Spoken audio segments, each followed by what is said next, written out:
We are really excited about going to Canada, aren't we, Billy?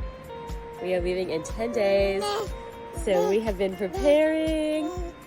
Dada. And wrapping everything up work-wise, because we'll be not off the grid, but focusing on family, friends, Meg's wedding. And over the next 10 days, we are going to be opening up our calendars with eczema clarity calls. And if you have been still searching on the internet, still trying to heal your eczema, we'll be opening up these calls to find out why you're stuck and what the missing piece of the puzzle is and how you can heal.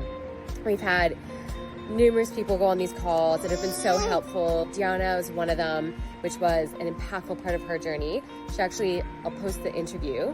She did her interview naming what Kes had mentioned and part of the advice that Kes gave her. And she actually inspired, I think, 3 other members. I think it was Angelica, Natalie, and somebody else who we've done interviews with too that helped them focus and heal their eczema, which is pretty cool. So the calls are really helpful just to understand, okay, what have I tried? What do I need to be doing? And where can I go from here? So I'll pop the link here if you'd like to book in a call and chat with my team.